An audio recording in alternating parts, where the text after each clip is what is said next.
À la une de la revue de presse ce vendredi, direction la Somalie et plus précisément la capitale Mogadiscio, qui a été secouée par une nouvelle tragédie.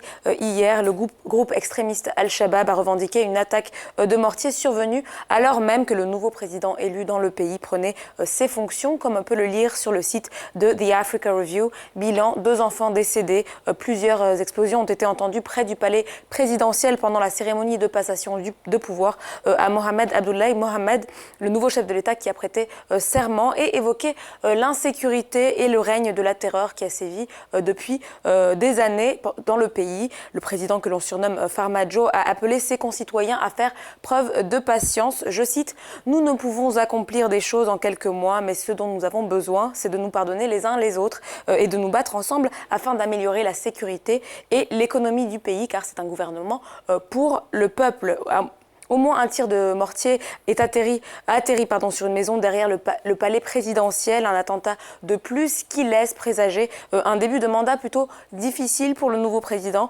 conclut The Africa Review.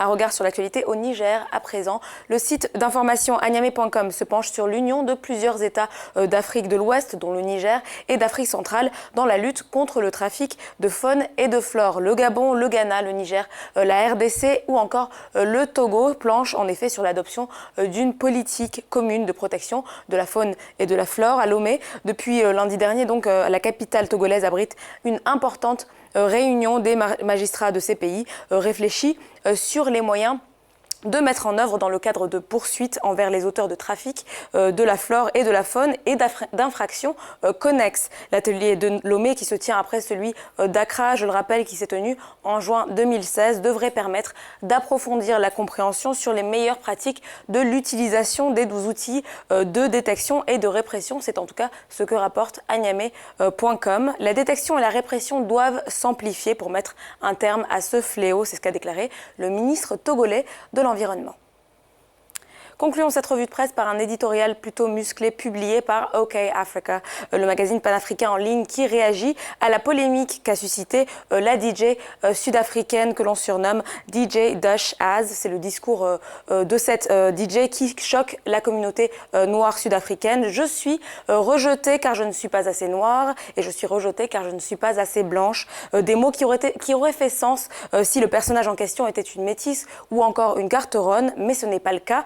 Nous explique OK Africa, DJ Dash Az est tout simplement blanche, et bien qu'elle ait grandi influencée par une culture afro dans le canton de Kassi, une zone habitée par les Noirs à l'époque de l'apartheid. Son attitude revendicative a un nom, selon OK Africa, celui d'appropriation culturelle. Le magazine est sans équivoque, la couleur noire n'est pas un déguisement que l'on peut choisir de revêtir à sa guise. Il s'agit d'un état de fait empreint d'une certaine culture, d'un certain héritage et d'une histoire d'oppression. Le simple fait que cette DJ le conçoive autrement est un signe révélateur du privilège dont elle bénéficie du fait de sa race blanche. L'opinion du magazine est tranchée et rejoint celle de beaucoup d'autres Sud-Africains noirs qui ont exprimé leur incompréhension sur la toile à coups de tweets tantôt colériques et tantôt ironiques. Certains n'ont pas hésité à comparer cette DJ à l'américaine Rachel Dolezal. Vous vous souvenez sans doute de cette professeure américaine qui, il y a 2 ans de cela, jugée par tous les saints être de race noire, une histoire qui avait provoqué un lever de bouclier dans la communauté afro-américaine.